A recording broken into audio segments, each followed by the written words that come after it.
Cristina. Bom dia. Eu estou com som, estava na dúvida. Bom dia para todo mundo. Bom dia. Bom dia. Então, gente, vamos começar? Bom dia. Essa atividade, nós já somos, eu acho que nesse momento, quase 40 pessoas. Essa atividade faz parte do projeto, né, de literatura e psicanálise. É uma unidade de pesquisa do Instituto Gradiva, né, do Gradiva Instituto de Psicanálise. É o primeiro, a gente está fazendo aqui a estreia com esse livro da Carla Madeira, o Véspera. Queria registrar aqui a presença das minhas sócias, né, Angélica Tironi, Érica Siqueira. A gente está gravando, tá? É importante falar isso, depois a gente deve transmitir, a gente vai colocar essa gravação no YouTube também, que essa atividade é uma atividade aberta, né? Tanto para os membros do Instituto quanto para a comunidade, né? É uma forma de atrair também para a psicanálise, para o Instituto, a sociedade, né? São essas atividades culturais que a gente está promovendo. A gente quer também registrar a presença aqui dos nossos professores, nós temos vários deles aqui. Temos aqui Romulo Valê, temos o Alexandre Balbi, temos a Cláudia, cadê? Naira, temos... Quem mais? Me ajuda aí. Não estou vendo todo mundo. Cláudia Murta tinha entrado. Cláudia Murta, quem mais? Acho que Cláudia Murta, né? Estou aqui. Isso, então. E temos também a Leiliane Masson, que é a nossa convidada. A Leiliane Masson é psicanalista, ela é membro do Departamento de Psicanálise do Instituto Sede Sapiente, de São Paulo, e do Grupo Nós, de Goiânia. Ela é professora de psicopatologia da UFG, mestre em educação e doutora em psicologia. Leiliane, dá um oi aí para o pessoal te ver, que nós somos muitos. Está me ouvindo? Bom dia a todos. Obrigada pelo convite. Obrigada a você, Leiliane. Então, gente, antes da gente começar, né, queria falar um pouquinho da Carla, né, que é a autora desse livro. A Carla Madeira nasceu em Belo Horizonte, ela tem 57 anos, ela se formou em jornalismo e publicidade, ela foi professora de redação publicitária na UFMG, e ela é sócia hoje de criação da agência de comunicação Lápis Raro, que é uma agência bem importante em Belo Horizonte. Ela escreveu outros 2 livros, Tudo é Rio, de 2018, que eu li também, acho que talvez muita gente leu, porque foi o segundo livro mais vendido do ano no Brasil, em 2021, no ano passado. Ele foi relançado, inclusive, no ano passado. Ela escreveu também A Natureza da Mordida, em 2018, e escreveu Véspera no ano passado. A Carla, ela é musicista, ela é pintora também, e ela é escritora, né? Então, eu acho que é importante a gente conhecer um pouco dessa biografia aí da Carla e dessa aproximação dela com a arte, né? E ela mandou um videozinho para a gente que eu acho que vale a pena a gente dar passar aqui para a gente iniciar a nossa manhã.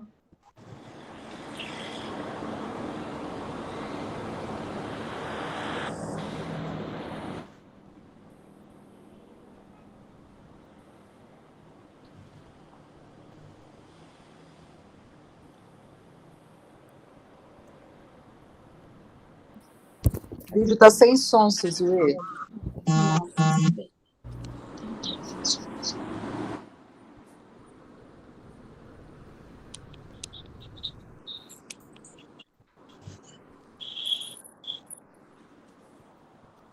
O som não chegou, não. Tem som.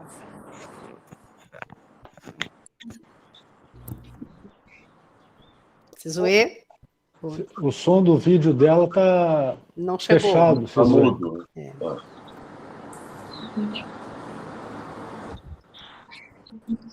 Vocês estão escutando? Não. Não.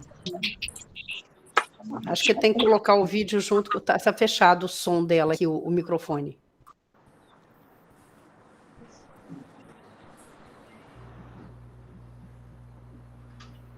Só um minutinho, gente.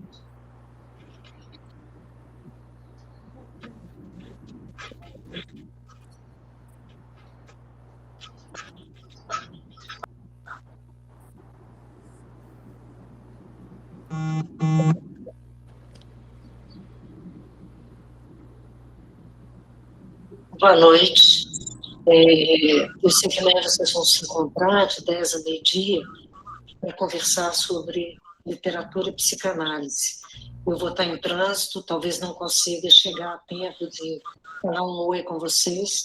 Se eu conseguir, eu vou entrar, mas talvez eu não consiga, e achei legal gravar um vídeo aqui para vocês, dizer da minha alegria de que Véspera esteja pautando uma conversa que inclui essas duas perspectivas, a da literatura e a da psicanálise.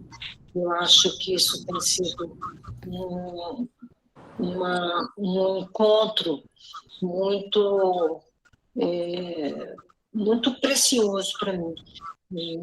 Pensar a condição humana, pensar as questões de cada um, tratando isso na literatura e tendo uma interlocução muito frequente com a psicanálise. Então, eu desejo um bom encontro, que o livro possa pautar questões ricas e relevantes para esse grupo. Um grande abraço para vocês.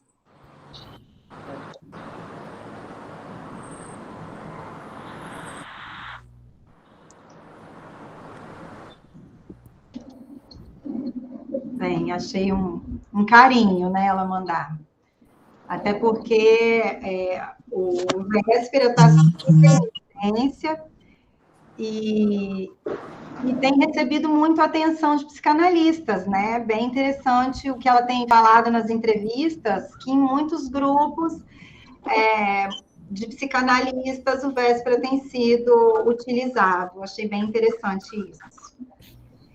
E aí, eu fiz um resuminho, assim, do enredo, bem curtinho, para quem leu há algum tempo, ou para quem não teve oportunidade de finalizar a leitura, ou para quem não teve chance de ler nada, para acompanhar a nossa discussão. É bem curto, para a gente se recordar de algumas coisas. O romance faz parte da tragédia bíblica da morte entre irmãos para contar uma história contemporânea, na qual a autora traça os fios de um drama familiar que deságua no choque de dois temperamentos muito distintos entre dois gêmeos, em uma mistura da malícia de Nelson Rodrigues com as tensões do teatro grego. É também a história de um relacionamento fracassado entre Vedina e Abel, e o amor deste pela sua cunhada Veneza, que vive uma relação feliz com Caim. Este é expansivo e impulsivo. Já Abel é retraído, tímido e isolado. Uma tragédia na escola envolvendo os gêmeos e um colega próximo de Caim, Paulo Paredes, fornece o tom que envolve o livro. Tensão, ciúmes, inveja, ressentimento e também amor.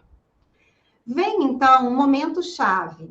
Após anos de ressentimento com Abel, Vedina abandona o filho de 5 anos no meio da rua, partindo de carro. E quando tenta voltar para buscá-lo, já não o encontra mais.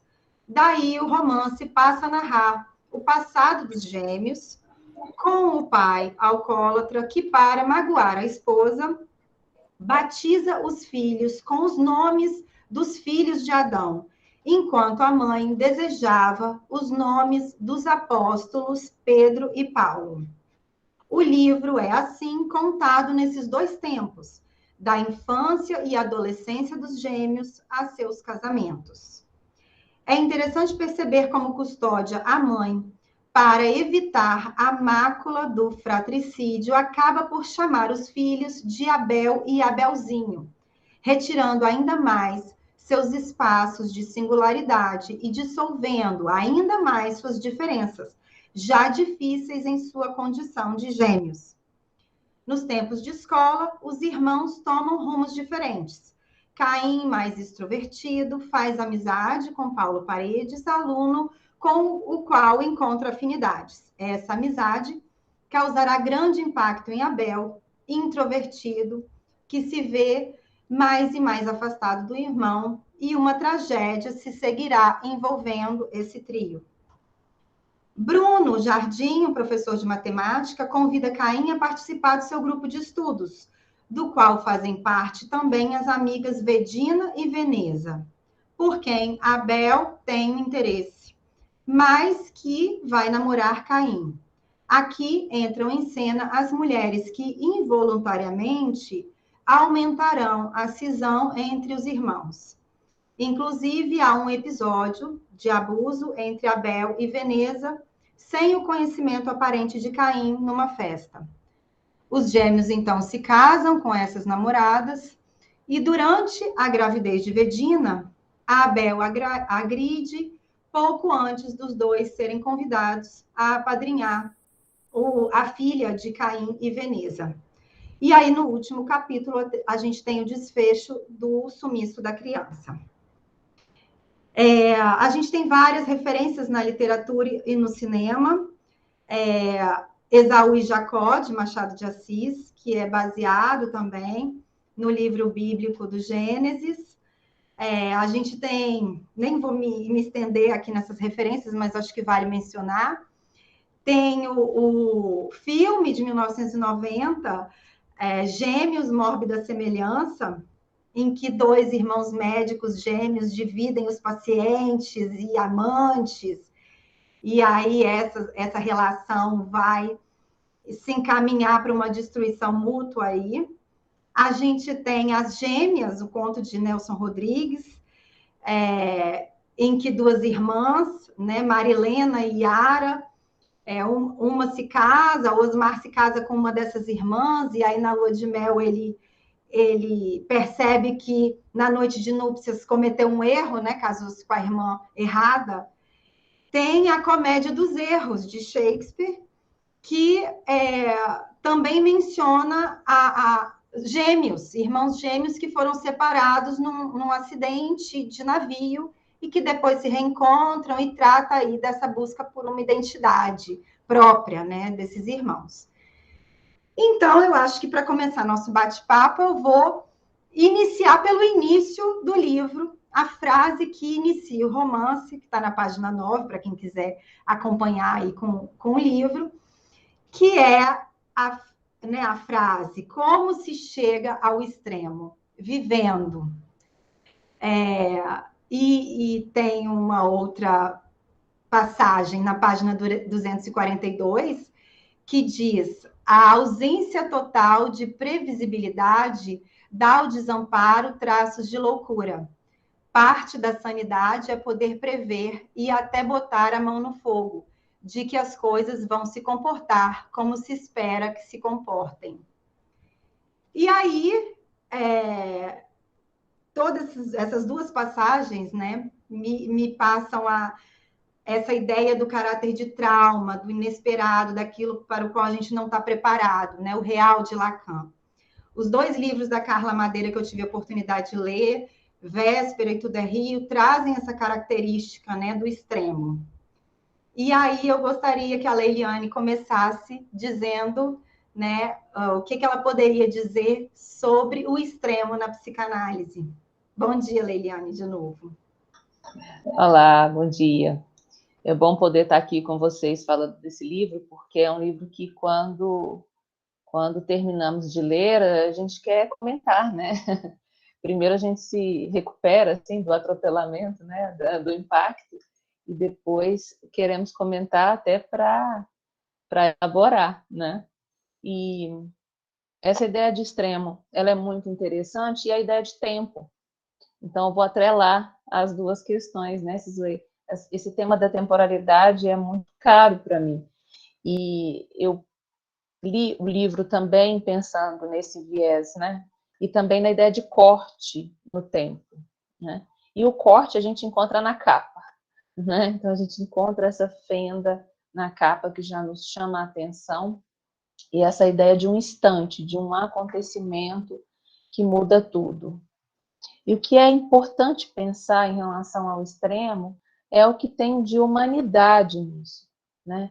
O risco que cada um de nós, né, corre vivendo, né,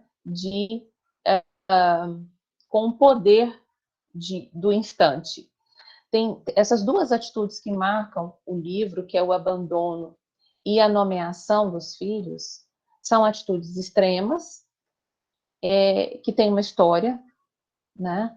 E me remete muito à ideia do medo de si, que é muito humana, né? Então, a gente entende como muito diferente o outro que fez isso, mas nos incomoda também por pensarmos o quanto de humano tem nesse outro e o quanto de agressivo tem em nós.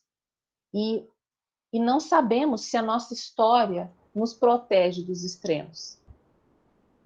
Então, fico pensando que tem uma tensão no livro, que ela é uma tensão que nos acompanha, né? Que nós temos o poder de fazer algo. Acho que em relação à maternidade e à paternidade, isso se torna ainda mais radical.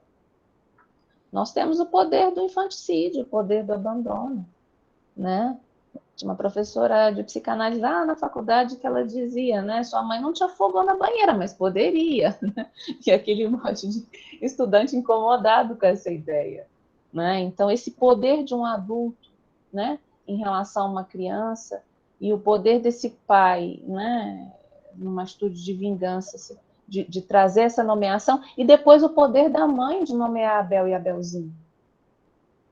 Então, também fiquei pensando, né, nesses marcos e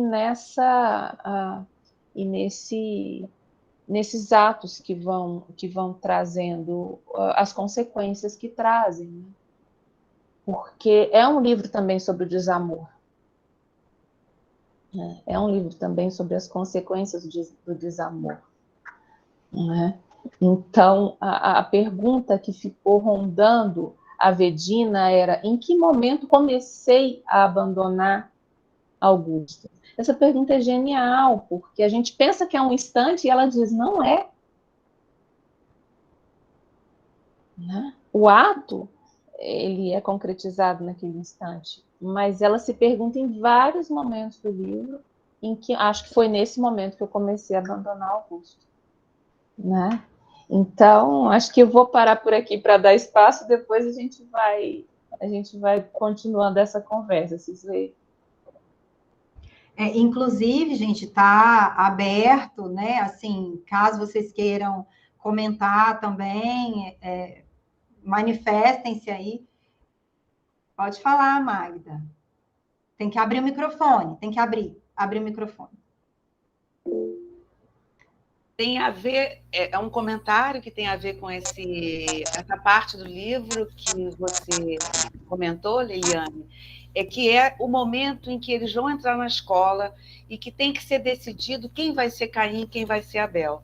E ali tem uma separação e uma decisão de cada um. Eles são diferentes, porque o Caim, que vira Caim, é uma criança que vai dormir, porque a questão é, aquele que acordar primeiro vai ser Abel, né? Porque era Abel e Abelzinho, então aquele que acordar primeiro vai ser Abel. É isso que os pais colocam para eles, né? Quem vai ser Caim, quem vai ser Abel. E o Abel, o Abelzinho, que fica como Abel, não dorme a noite inteira para poder continuar com o Abel, e quem se torna Caim, que é o mais livre, que aceita o risco, que troca de nome, que já tem desde aquele início uma diferença de temperamento, como você falou, e que faz uma diferença ali. A diferença já está colocada, né? Por mais que eles insistissem, a diferença entre eles já os distingue. É isso. Esse é um ponto que chama muita atenção, porque a gente pensa, poderia ser qualquer um. Em seguida a gente pensa, não. Né? Não poderia. Então, a separação que se fez a partir do nome para libertando da condenação do Abel e do Abelzinho. Que se Caim e Abel era uma condenação, Abel e Abelzinho, né? Pelo poder da mãe, né? Então, esse muito bem marcado, assim. Eugênia? Oi. Primeiro quero dizer aqui que eu estou feliz de ver Leiliane, minha professora. Olha que delícia. Agora que eu me dei conta, né, de quem é que está conosco. Que bom te rever, gente. Não é? Que bom, prazer enorme. Quando você fala da Vedina, né, nesses momentos que ela vai se questionando, né? E aí é bacana quando ela chega lá na viagem ao Rio de Janeiro, que ela chega na cadeira e o Caim está sentado ao lado da Veneza. E aí ela se pergunta nessa época, né? Será que foi nesse momento que eu abandonei Augusto? Quer dizer, no momento em que ela nem pensava em se casar, era praticamente uma garota, né? Porque na realidade ela se abandonou, né? A partir de tudo isso, ela se abandonou. Ela não conseguiu marcar seu lugar, marcar seu território, né? Então ela se abandonou. E a partir do momento que ela se abandonou, ela passa a abandonar tudo, né? Que está em volta dela, né? Então, eu acho que essa é uma marca bem interessante. E uma outra coisa que me chama a atenção é como cada um de nós faz as inscrições psíquicas, né? Como cada um dos gêmeos enfrentou aquilo que passaram juntos, né? Vivenciando praticamente, digamos, a mesma coisa no sentido de família, de pai, de mãe, de uma surra, né? Mas como do pé de abacate, da subida, da descida, enfim, mas como cada um lidou com essa situação e como fez a inscrição para levar para o resto da vida, né? Essa eu acho que é uma questão, assim, bem, bem importante da gente refletir. Obrigadão aí. Do abacateiro, ela é muito marcante, né, Eugênia? Porque não é só né, o que o pai coloca, mas é esmagar o ninho. Sim. Esse esmagar o ninho, ele nos remete no livro também ao abandono do Sim. Augusto, né? E a tensão que é gerada. Sim. E ao vulcão, né? Porque o vulcão também é algo importante de notar. O vulcão, ele tem a ver com Abel, e ele tem a ver com sexualidade e agressividade, né? Justamente. Que vai num crescente e transborda, né? Então, acho que a cena do abacateiro, ela é muito interessante. Tem uma cena que eu gostaria de marcar com vocês e escutá-los, que é a do lugar das cadeiras na escola. Não é? Quando fala, né, que o Caim senta ao lado do Parede e o Abel senta ao lado da garota, numa visão ali, que ele ficou observando o Caim. A narradora diz, se a posição fosse outra, o destino seria outro.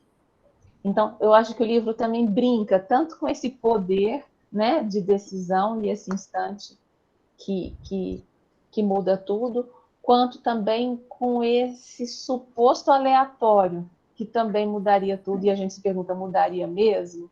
A posição fosse outra, a história seria... Então, queria também lançar essa questão para vocês, como é interessante esse centauro ao lado do Parede, e o que a vida escolar vai também provocando com esses encontros, para além do pai e da mãe. E tem uma outra questão que me chama a atenção, eu estou me colocando agora, porque eu vou precisar sair pelo menos 11h30, então aproveito. Tem uma outra questão também que me chama a atenção, é o quanto Abel se sentia excitado em determinadas circunstâncias de morte, violência, prejuízo, como quando o Paulo, né, Parede, caiu e estava agonizando para a morte, e aí ele tem nos olhos de acho que é Antero, se não me engano, Antero, Lourenço, algum deles, que é tanto personagem, ele se sente visto, ele se sente desnudado. É como se aquele colega de turma, né, de escola, conseguisse de fato entender o que estava acontecendo com ele, mas ele realmente se excitava, né, com algumas questões assim, Isso me chamou a atenção também. Ele ficava angustiado, mas ele se excitava. Né? Então, agora eu deixo aí, já falei o que eu queria. Leila, você quer comentar?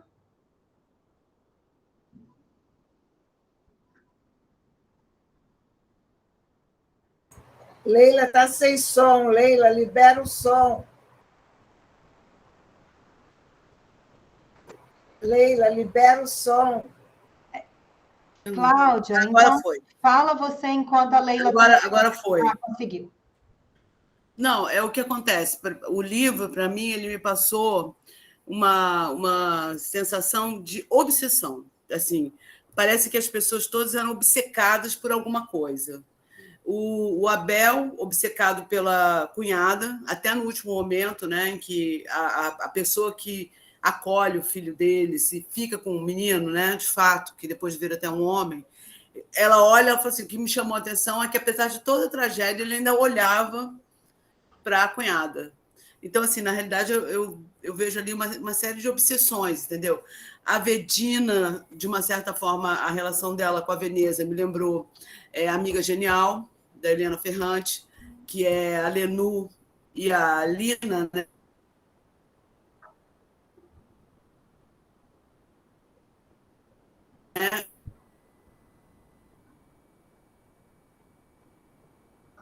E que uma era sensacional, todo mundo amava, queria, e a outra, uma obsessão, um caminho de obsessão pode levar à tragédia, pode te fazer assim, ter uma existência horrível, infeliz, porque ela não... E outra coisa, a Medina, antes, ela queria o Caim, só que ela se conformou com o que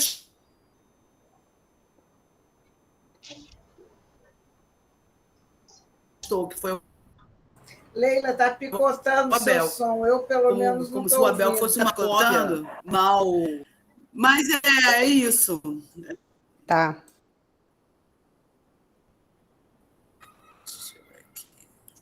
Você quer comentar, Leiliane?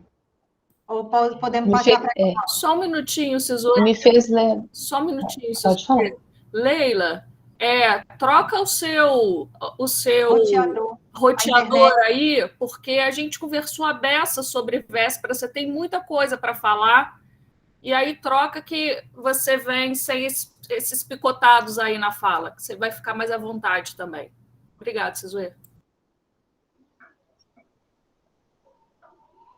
Um comentário sobre a obsessão é a obsessão da custódia, né? Que é uma obsessão que provoca o marido.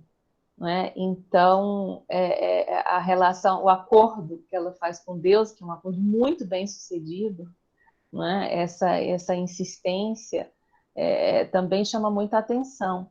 E o lugar das mulheres.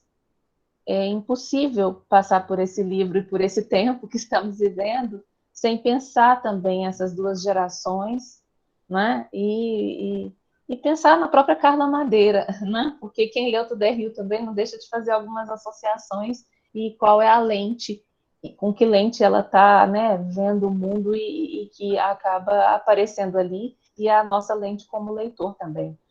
Fica, de algum modo, colocado no livro que a custódia teria outras possibilidades, além de um suportar esse desamor. Né? Então, tanto o lugar da bebida, que remete a algo muito cotidiano, algo que a gente escuta na clínica, né? Com muita frequência, e são tempos de entorpecimento, de necessidade de entorpecimento, ou não, esse que estamos vivendo. Então, também o lugar da bebida para esses homens, e como essas mulheres, de formas diferentes, de gerações diferentes, vão lidando, né, com o desamor e com o amor, ou com a ambivalência, né? E Veneza, que é da mesma geração de Vedina, que tem histórias semelhantes, como ela se impõe, se recusa, e ela está grávida de uma menina. No livro aparece também, né? E o apadrinhamento, inclusive, tem a ver com isso. Vedina diz, de repente é a Rosa que vai trazer um outro destino para essa história, e ela tem o Augusto. Então, quando ela abandona o Augusto, ela traz ali, tipo, Abel, né? Tchau. Né? Então, fica claro também como uma não separação aconteceu ali também. Né? Eu vejo muito a não separação de Caim e Abel e a separação ao mesmo tempo, como uma não separação também de Augusto representando todos os homens, e de repente Augusto e Abel. Ela mistura claramente os dois ali. E não sei como ficou para vocês a tensão dos momentos seguintes ao abandono, né? Ela vai para casa com uma certa calma. Eu adoro a expressão fazer hora, né? Eu acho essa expressão genial. Ela faz hora, né? Tem alguma coisa com a temporalidade ali, tanto é que a gente acha que o livro vai correr mais rápido. Esse outro tempo do livro, que é o abandono, a gente espera, a gente não acha que o livro todo, né, se passará então, uma metade do livro se passa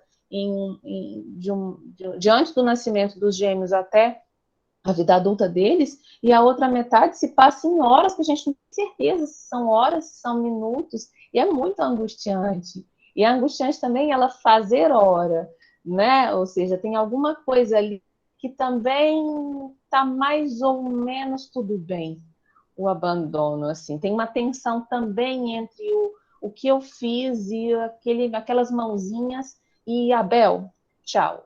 Né? Permanece, alguma coisa do abandono permanece.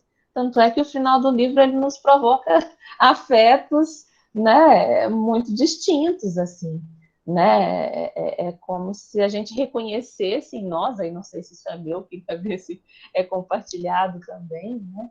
Nessa ambivalência do humano, alguma coisa de ufa que ele não foi encontrado, né? Alguma coisa de um encontro que provoca um outro encontro e que, de repente, né, tem um ficar livre que incomoda quem é mãe e quem é filho também, porque a cena do chute na cabeça, que mãe que não teve vontade de mandar esse menino descer do carro ou descer do carro e deixar esse menino dentro, assim. Essa situação de trânsito, né, ela nos provoca porque a gente tem uma responsabilidade de estar dirigindo, então, assim, nos provoca, assim, é isso que eu falei da banheira, né, minha mãe poderia ter me afogado, e também eu poderia ter abandonado um filho, essa coisa do humano, o filho, isso da vulnerabilidade. Então, fico pensando também a temporalidade, né, dessas duas cenas e a tensão que ela vai nos provocando, assim. Isso eu achei muito genial. Eu nunca tinha lido nada parecido. Né? Dois tempos, sim, é comum a gente encontrar na literatura, mas dois tempos tão diferentes, provocando afetos tão diferentes, né? Com desfechos assim, isso é uma coisa interessante. Só para complementar o que você está falando, Leiliane, eu tinha elaborado uma pergunta para você exatamente nesse ponto, né? Que o romance faz a gente entender a Vedina nesse estado de paralisia, né? Um estado de suspensão. Ela parece não agir no sentido de recuperar a criança. O livro vai passando e ela vai deixando o menino ir. A sensação, para mim também ficou, né, de que a parte do livro, dos capítulos que eles são decrescentes, né, que vão contando o passado, porque o livro vai dos capítulos 1 ao 18, crescentes, que é a parte do menino se perdendo, e do 18 ao 1, que são decrescentes, que é o passado. Esse do passado são capítulos mais longos, mas conta uma história acelerada. E o menino se perdendo, a história está lenta, ela não sai do lugar, e aquela coisa, né, que você está dizendo. E aí, nesse fragmento, eu ia te perguntar, né, como é que você pensava o lugar dessa criança no desejo da mãe, mas você já mais ou menos traçou um pouco aí, e fez lembrar a história de Medeia também, que mata os filhos para se vingar, né, de Jasão. Então, tem também algumas referências literárias aí, né, que fazem a gente recordar algumas coisas. Enfim. E como esse tema está borbulhando e por quê, né? Acho muito interessante também pensar isso. Esse tema ele está na literatura, no teatro, desde sempre, como provocação e como possibilidade. Mas agora veio a Filha Perdida, né? Alguém comentou da Ferrante, e o que traz o seriado Made, tentou uma série de referências também muito contemporâneas, pensando muito fresquinho assim também a forma como isso está vindo, né? Pensando essa questão tanto da maternidade quanto da uma ideia de parentalidade como uma geração responsável por outra, e não só a mãe e o pai, né? Trazendo também esses tempos e um tanto de desesperança, porque eu acho que a gente nunca viveu em um tempo tão desesperançoso, pelo menos em oscilação, assim, a gente vai, né? As distopias também vão nos remetendo a algo nesse sentido. Se a gente fala de literatura, eu lembrei da Extinção das Abelhas, que é um livro que eu tenho falado muito sobre ele também.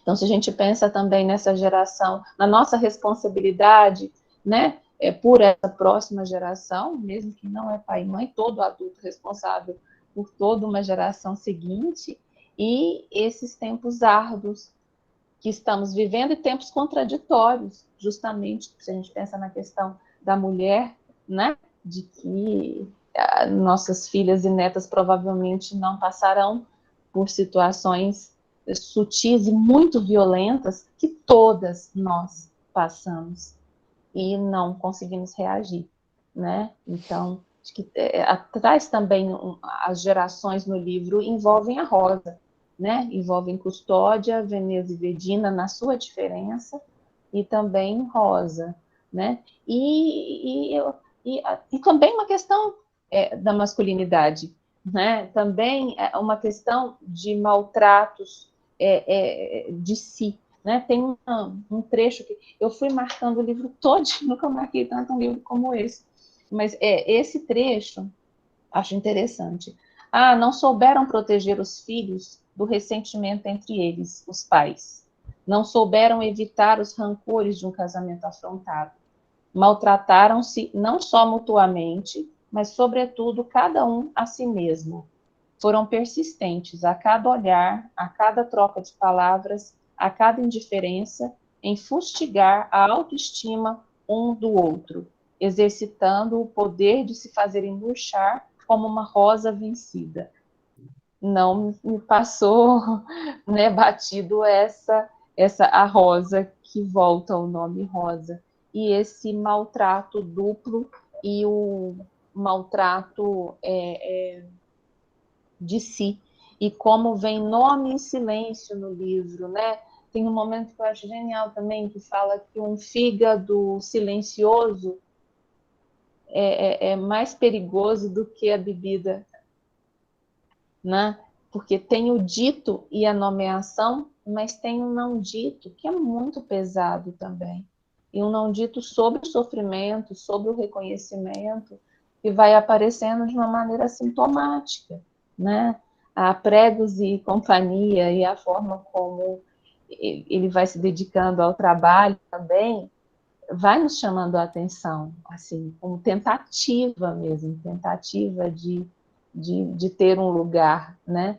Então, pensar o humano, os extremos, mas também pensar homem e mulher, é uma riqueza, né, de desdobramentos que a gente vê aí. E também essa questão das gerações. Cláudia? Oi, gente, bom dia.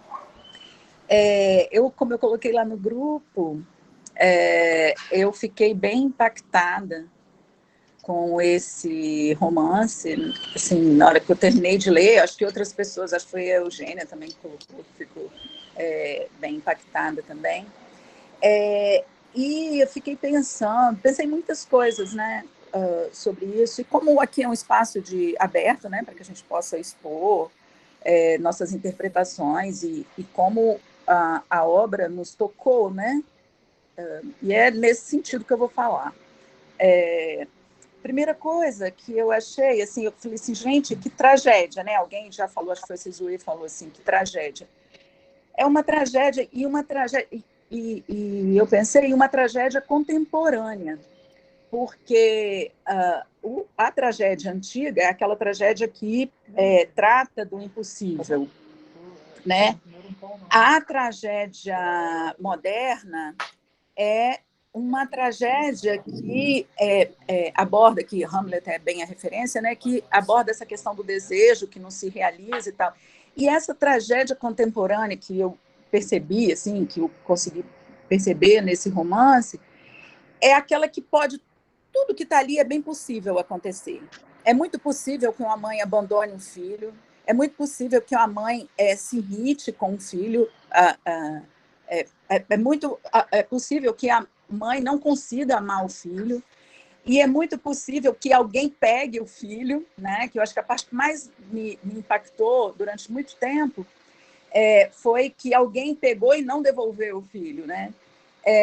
Que alguém pegue o filho, isso é muito comum, né? Nas maternidades, tem gente que vai pegar a criança na maternidade, tem mãe que deixa a criança na maternidade, tudo que acontece ali é possível demais, e aí é por isso que é tão trágico, né? Porque ela reuniu todas as possibilidades que estão aí na nossa porta, e ao mesmo tempo são possibilidades, é como o trágico, sendo possível, ele acontece a cada instante, né? Nesse sentido que eu li. E, assim, o que me impactou muito foi o final mesmo, quando não devolvem a criança. E eu fiquei assim, vem cá, essa pessoa que não devolveu é uma mulher ou é um homem? Eu fiquei na dúvida, né? Se era uma mulher ou se era um homem. E aí depois fiquei bastante tempo pensando nisso, e depois eu concluí, é a vida que não devolveu o filho. Quando ela abandona, ela perdeu o filho para a vida, e isso acontece direto, com mães que abandonam, mesmo com o filho dentro de casa, mães que abandonam os filhos estão dentro de casa e elas perdem para a vida, né? Isso que é muito chocante, né? Essa perda. Não é no momento que ela abandona o que me chocou mais. O que me chocou é na hora que a perda se estabelece, porque a vida não devolveu. A vida, como eu estou interpretando, claro, né, gente? A vida não devolveu o filho mais. E aí é isso que choca mesmo, sabe? Porque a possibilidade do abandono tem, mas e o retorno? E reconhecer que perdeu. Reconhecer o reconhecimento dessa castração ali, né? E eu acho que quando a vida, na minha interpretação, não devolve o filho, a castração se dá. E aí o momento trágico mesmo, impactante, né? Porque a tragédia ela tem aquele momento que aquele momento bem impactante, né? Que é o momento que a castração se dá, sempre, né? Em um trágico. E é aquele momento do não retorno. O momento não é possível, né? Igual o Édipo, assim, quando fura os olhos, não é possível, não tem retorno, né? E isso eu achei chocante. E achei bem interessante quando a Leila falou da questão da obsessão. Realmente uma obsessão e totalmente diferente da obsessão do Hamlet, né? É uma obsessão do início ao fim nesse romance. Eu não consigo encontrar muito a palavra, um deixar cair, né? Um abandono, né? Talvez, um abandono desde sempre. Desde o pai que dá o nome, né? Até tudo que é feito, até o que ela faz. Só que o que ficou antes, né? Foi um ato, né? Ter dado um nome, mas num nível do simbólico que as pessoas conseguiam guardar. E o que ela faz ultrapassa. Ela traz o real na cena mesmo, né? Ela traz o real na cena, porque abandonar uma criança, a criança desaparecer mesmo, não é só o sentimento, a mãozinha de né? Como eles dizem, a mãozinha que se separa, os filhos que se separam. E aí é isso, assim, eu entendi e me impactou muito, porque cada vez que a castração aparece, né, em algum lugar, ela sempre causa um impacto muito grande. E a perda do filho, eu entendi que foi finalmente a castração e a separação que aconteceu. Assim, foi um pouco por aí que eu vi, quando a Sizue fala que é Medeia, assim, é super Medeia, mas Medeia é o que mais tem nessa vida, né? Mas o retorno, o reconhecimento da Medeia não aparece muito, né? Bem, isso foram as minhas primeiras impressões e um pouco diante do que vocês falaram aí, né? Eu queria só complementar a sua interpretação aí, que eu achei maravilhosa, com uma informação que não sei se você pescou. O livro todo é narrado em terceira pessoa, e esse último capítulo, ele é narrado em primeira pessoa. Esse último capítulo. Então, faz muito sentido, assim. Eu coloquei aqui, essa narrativa que muda para a primeira pessoa nesse último capítulo, que a gente não sabe se é homem, se é mulher. Esse alguém que, de repente, passa a ser em primeira pessoa, né? A gente realmente não sabe o que é e quem é. E você fez uma interpretação que eu não tinha feito, que eu adorei, assim. Eu falei, né? Que é o eu do livro, é o eu do livro, né? Quem será? Né? Eu gostei muito. Tá bom, gente, é a minha contribuição aí, por enquanto, para o debate. Muito obrigada por ter proporcionado, Sizue, essa leitura. Obrigada. E aí, Alexandre? É interessante, né? Bom, primeiro, bom dia a todo mundo. Obrigado, Sizue, realmente pela leitura e pelo esse debate aqui. Eu acabei de ler o livro ontem, então eu cheguei para esse encontro ainda atropelado. Estava ouvindo o que a Cláudia falou, o que vocês falaram, assim, como é rico o livro, realmente, né? Rico e tem passagens belíssimas. Eu queria destacar uma que ninguém falou, mas assim, eu nunca vi uma definição de burro tão bela quanto a da Carla, no que o pai vai defender o filho lá, que é burro, e ele define burro como aquele que empaca. Achei lindo aquilo. Mas o que mais me pegou, eu até fiz uma pergunta ontem no grupo, assim, acho que vocês falaram sobre isso, né, a tragédia contemporânea, se esse livro poderia ser escrito antes, não sei.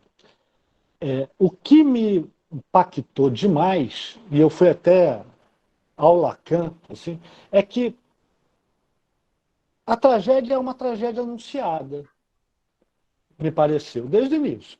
Quando abandona o filho, mas, bom, vamos aguardar o que vai acontecer, se esse filho vai aparecer, se ele vai aparecer e tal.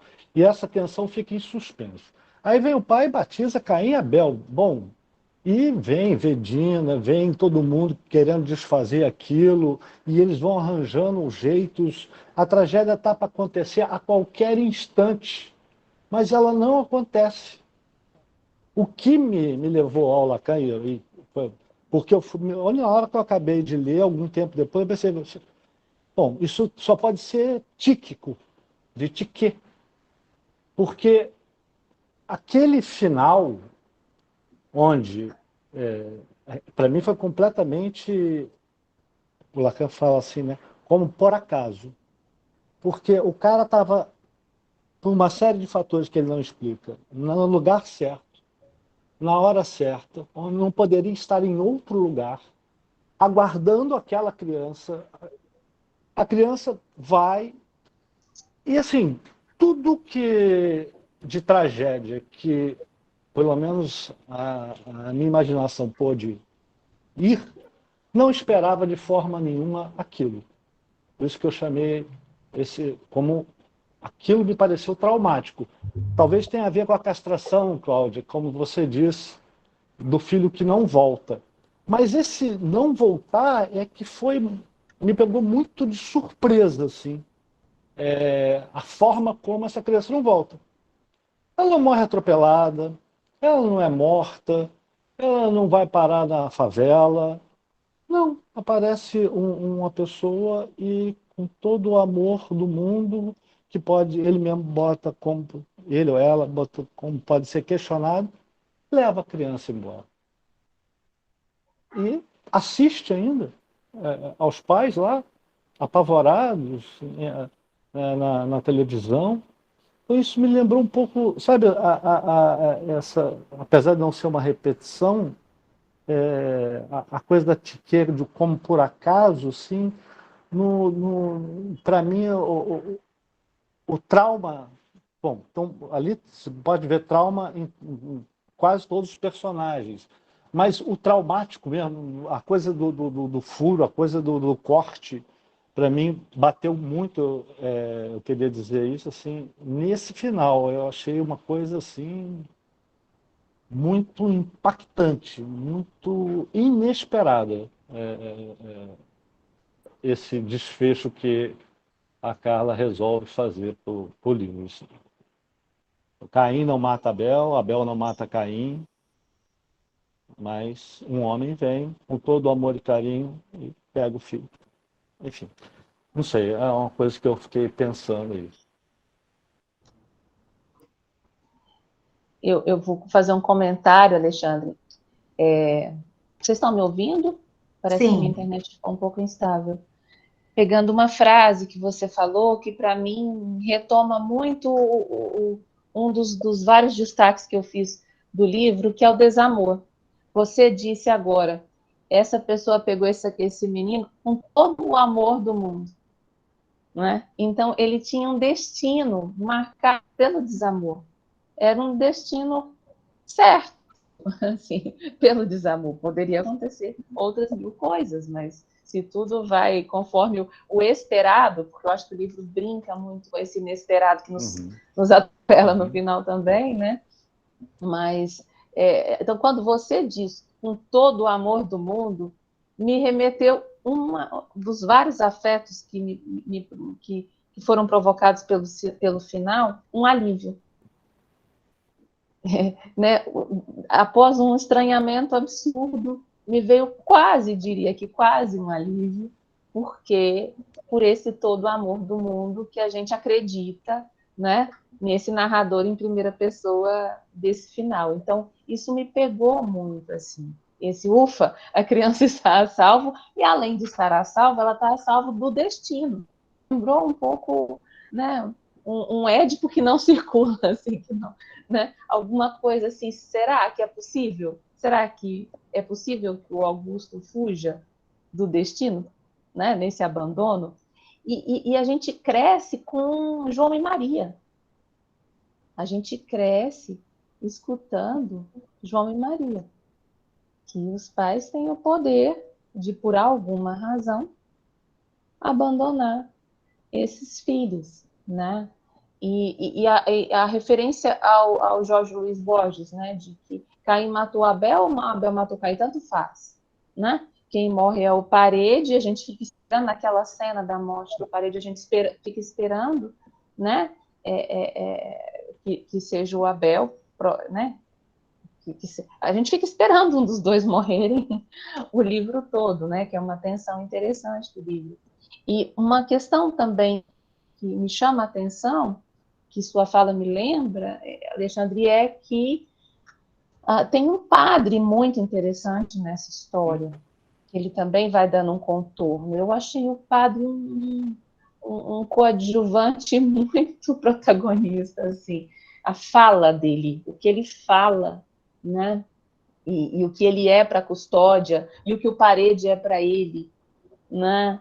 Então, as falas do padre me chamaram muita atenção, e tem se eu não me engano, é uma fala dele também, que ele diz, é o primeiro assassinato do mundo, da história, só que eles não sabem que era assassinato. Um assassinato era um assassinato. Isso traz como se fosse uma pitada de ingenuidade, assim. Eu não sei se eu fui longe demais nessa ideia, mas como se fosse uma pitada de ingenuidade do não saber o que está fazendo, numa contradição de saber exatamente o que está fazendo e daquela ideia de que um adulto diante de uma criança tem um que sabe o que está fazendo e outro não, né? Então, me remeteu de novo a essa ideia do poder.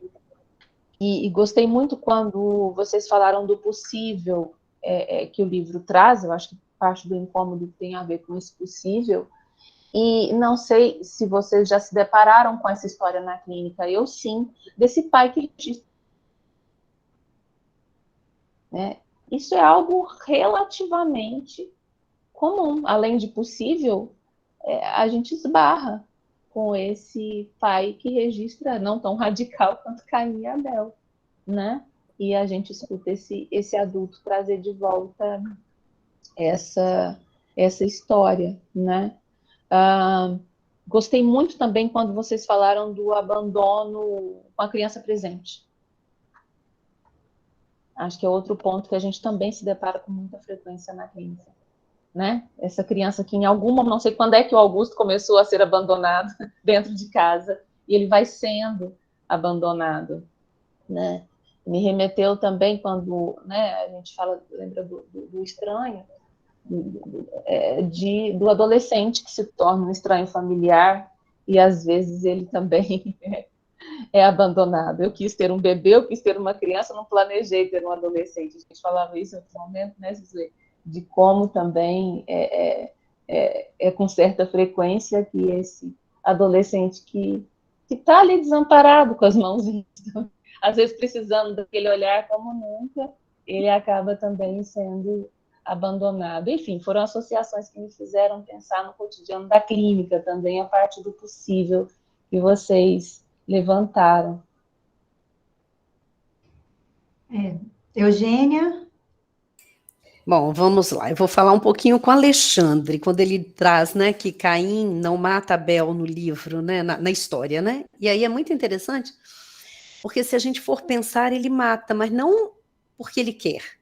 Ele mata porque o Abel se aceita morto, né? O Caim mata Abel quando ele desponta, né? Ele mata Abel quando ele se destaca. Ele mata Abel quando ele se apaixona por Veneza. Porque, na realidade, tudo que o Abel queria, o Caim foi.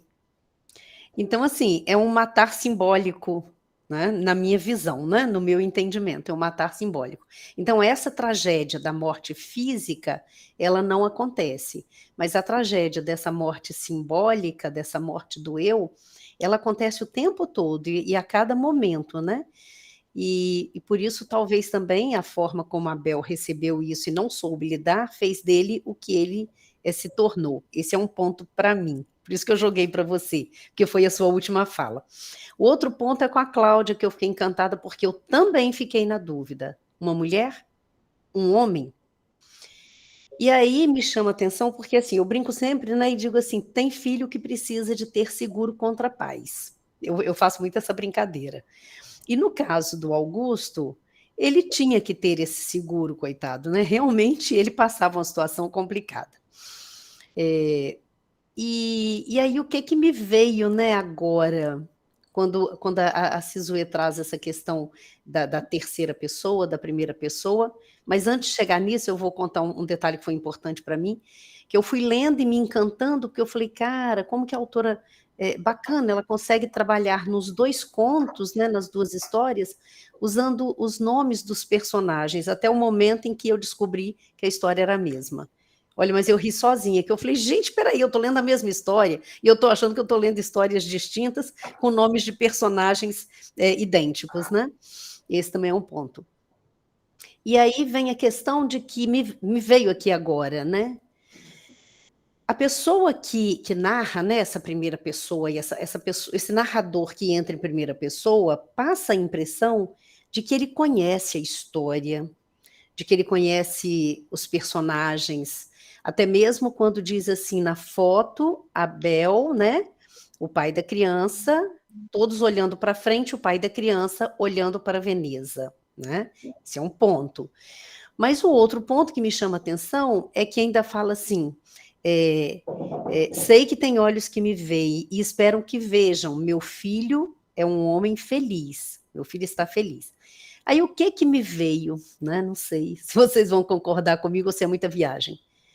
Eu acho que a autora, ela pega o Augusto, ela toma o Augusto para ela dá a mão para o Augusto, tira o Augusto desse problema, e aí entra em cena um desfecho que ninguém está esperando, porque só ela conhecia a história que ela estava escrevendo. Isso chegou para mim agora, enquanto a gente estava discutindo. Não sei se procede, mas como é literatura, a gente pode viajar, né? Que bom. Tá bom, gente? Já vou deixar um beijo aqui para todo mundo, porque 11h30 eu vou ter que me retirar. Leiliane, delícia te ver. Sizuê, obrigada. Minha nora querida, obrigada. Beijo para todo mundo. Vou continuar aqui, mas 11h30 eu me retiro. Tudo bem? Obrigada. Vou ver meus 2 netos gêmeos, porque eu tenho gêmeos, Leiliane. Eu tenho o Davi legal. e tenho o Ben, né? Meus netos gêmeos, tá bom? Beijo grande. Naira, você quer falar? Tá fechado, Naira, seu microfone. 2 coisas, dentro de todas que foram ditas aí bastante interessantes, mas complementando lá o que a Leiliane falou a respeito do padre, achei muito interessante porque ele tira de uma condição negativa a morte de Caim, que matou Abel, e ele coloca como algo positivo. Foi a primeira interdição. Precisou haver essa morte para que outras não acontecessem. Então, ele faz uma interpretação que eu diria que é algo que acrescenta condição de sociabilidade ao mundo e não algo que é especificamente destrutivo. Essa morte, né, foi lá de Caim, foi por inveja. E a inveja é um sentimento que perpassa o livro inteiro, né? É sempre uma inveja que está movendo. Eu fiquei, né, com a sensação do Abel, né, da morte do amigo, que aquele que estava lá, que estava olhando para ele, sabia que foi ele que jogou. Né? Depois, quando lá no jantar de formatura, né, o amigo estava olhando para ele, sabia que ele cobiçava a namorada do irmão. Né? Então, esse amigo, esse olhar deste amigo, era o que passou para a gente quem, na verdade, era o Abel. Né? Agora, a coisa que eu achei mais interessante no livro, mais interessante não, uma das coisas que me chamou a atenção, foi a condição da mulher. A única mulher que podia ser feliz, que pôde ser feliz, foi aquela que assumiu o seu próprio desejo. Aquela que arcou com todas as consequências do não querer alguma coisa. Né? Ela não se submeteu hora nenhuma, nem à sogra, ao desejo da sogra que casasse, em momento algum. Então, ela assumiu o seu desejo. E eu acho que aí o livro aponta para essa questão que hoje está pipocando, né? A condição da mulher, aponta como uma possibilidade de saída, que eu não diria que é para a mulher, é para qualquer sujeito, mas para a mulher é você ser capaz de assumir seu desejo, né? De poder, então, arcar com ele, e só através disso você vai ser capaz de estabelecer relações saudáveis, e ela pôde ser feliz. E alguém comentou aí, que eu achei também muito interessante, que quando a cunhada está ligando para ela está indo na escola, cuidar da filha, pegar a filha na escola, que é uma menina, que é a Rosa. Né? Então, por ali tem a possibilidade do viés de uma outra feminilidade, de uma condição do feminino e da mulher passa por isso. Isso que eu achei muito, muito interessante, essa posição que a autora nos dá. Tá? Então, era isso que eu queria. Aliás, dizer que adorei ouvir tudo, está uma maravilha, mas essas 2 coisas me chamaram a atenção até agora. A Leila está complementando. Começa com... Desculpa, Leiliane. É só porque a Leila está complementando a informação aí que a Naira está trazendo desse colega que identifica o Abel, o Antero. E o Antero era o único aluno negro da escola. E o Abel se identificava com ele. A Leila que está lembrando isso aqui no chat. Então, eu acho que o Antero era um excluído, assim como o Abel também, a Leila está lembrando, por isso que eu estou lendo aqui, para a gente não perder o ponto. Desculpa, Leiliane. Não, imagina, é uma ótima lembrança, né? Que tem aí as posições e as condições e identificações são muito bem trabalhadas pela Carla, né? Assim, muito bem apontadas e de uma sutileza e, ao mesmo tempo, não nos escapa. Isso é muito interessante. E a fala da Nara me remeteu a algo que me marcou muito no livro, que foi a entrada das mulheres no clube de matemática, no jardim lá do professor. Esse ponto é muito forte no livro. Tá certo que tem a minha lente também, né? E o tempo que a gente está vivendo. Isso eu achei muito forte. Eu acho que sem essa possibilidade, outros destinos também não se desdobrariam, né? Nessa ideia de se a posição fosse outra, o destino seria outro. Se ela não se impusesse para entrar, né? Como seria o destino dela, né? Outro dia eu escutava alguém dizendo sobre as mulheres na academia, né? Acho que era um podcast passava pela ideia da síndrome da impostora, né? Que é algo que está sendo nomeado assim também, muito frequentemente. E ela dizia, eu estava escutando no carro, assim, sabe quando você coloca qualquer coisa para tocar, né? Enfim, hoje a gente às vezes coloca podcast ao invés de música. E ela dizia, eu admiro muitas mulheres que estão na academia porque o tempo todo elas esbarram com uma plaquinha escrito, você não deveria estar aqui. Mas, assim, eu quase bati o carro, terminando uma tese com muita dificuldade. Caramba! Assim, né? Então, é isso, assim, diante de tantas mudanças, de um tempo que nos distancia tanto das histórias da custódia e das mães e avós e submissões, a gente transgride barreiras com tanto esforço, assim, que às vezes é um esforço que beira ao extremo, né? Então, fiquei muito tocada, particularmente, por essa entrada dela, e repetindo a pergunta de quando é que o Augusto começou a ser abandonado, e escutando a Naira, fiquei pensando, será que é aí que também ela começou? Acho que ela começou com a mãe dela. Acho que a mãe dela era uma figura muito legal também, quando está tudo bem, mas depois, né, aparece que nem tanto, né? Então começa, acho que ela se posiciona a partir da mãe, mas essa entrada também no clube de matemática me chama a atenção. Quando você falou da inveja, quando ela fala, né, eu acho muito ousado quando ela fala assim, desconfio de uma amizade que não passa pela inveja. A Carla fala no livro.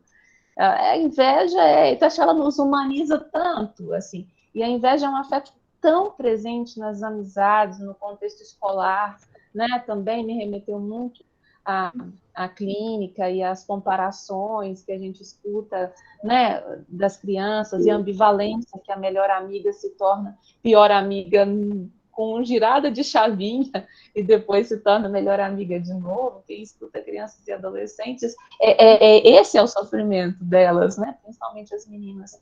A inveja no universo dos meninos, eu acho que ela é extravasada às vezes em relação até a uma luta, um empurrão, sei lá, como uma ofensa autorizada, né? E a das meninas precisa ser muito polida ainda hoje, assim, né? Muito amorzinho, assim. Então, fico pensando que fica um vulcão nas mulheres também, muito, né? Pensando no vulcão como sexualidade e agressividade, acho que fica um vulcão também, nisso que não pode aparecer, e que a Veneza escancara. Eu acho que quando tentam abafar o caso em ocasião da festa, do apadrinhamento, né, que também acho uma metáfora, assim, vamos deixar isso de lado, porque a gente está aqui por uma outra causa. Quanto isso é do cotidiano das famílias? O quanto é nas festas de Natal que algum vulcão entra em erupção e alguém sempre tentando, não, vamos deixar esse assunto de lado, porque é Natal, que é aniversário de fulano, né? E tem uma Veneza que fala, não passarão, nesse sentido, né, do que chega ao limite, né? Então, eu fico pensando na erupção também, não só numa explosão de agressividade, de sexualidade, mas também de um basta, né? Também de um basta, de até aqui foi, mas daqui para frente, enfim, acho que é um recorte também que vai acontecer. Tem uma vingança que é da custódia, no momento do batismo do Caim e da Abel, que ela batiza o marido de bêbado insuportável. Essa nomeação é muito pesada para ele. Ali tem um batismo, tem um registro. Ela registra, você é um bêbado insuportável. Isso não tinha sido dito até então. E a partir daí também muda o destino dele, né? Camila? Oi, gente, bom dia. Eu queria chamar a atenção aqui por um sentimento, né, que me capturou muito no livro, né, além de, obviamente, a tensão que existe ao longo de toda a narrativa, mas é a questão da culpa, como a culpa permeia todo o livro, né? Seja a culpa do pai, que nomeia os filhos de Caim e Abel, a culpa da mãe, que abandona o filho, né, da Vedina, que larga o filho, mas a culpa particular que me chama a atenção aqui é a culpa do Caim em relação ao abandono do Abel, né? Quando finalmente é permitido aos dois cada um ser quem é, né? Quando eles entram ali no momento do colégio, em que é permitido ao Caim ser Caim, é permitido ao Abel ser Abel, e naquele momento começa a separação entre os dois irmãos, né? Me passa um pouco que em torno do Caim tem sempre essa culpa do abandono do irmão, simplesmente por ser quem ele é, simplesmente por ser, simplesmente por ser, né? E remetendo ali o que a Eugênia falou, né, que Caim mata Abel simplesmente por se destacar, simplesmente por ser quem ele é, ele carregará essa culpa ao longo de todo o livro, que para mim fica muito explícita quando nos 2 episódios em que paira uma dúvida ali da culpa do Abel, que é o caso ali da morte, do episódio da morte do amigo, né, em que paira aquela dúvida, acho que em Caim, será que o Abel empurrou meu amigo? Né? E paira a dúvida também no episódio em que o Abel abusa da mulher dele, né, na época acho que era namorada ainda, né, e que a autora deixa aquela dúvida se o Caim viu de fato a cena ou não viu, né? Então, me remete muito, será que apesar do Caim ter matado Abel, né, simplesmente por ser, ele não tripudiou dessa morte, né? Não tripudiou dessa morte, talvez se fazendo de cego, tanto no episódio lá da morte do amigo, quanto no episódio do abuso da mulher dele, né? Então, isso acho que foram uma reflexão que ficou aqui na minha cabeça. Pela culpa, pela culpa desse abandono do irmão, ele ter passado o pano ali e ter fingido que esses episódios não aconteceram. Era algo que eu queria discutir um pouquinho. Magda?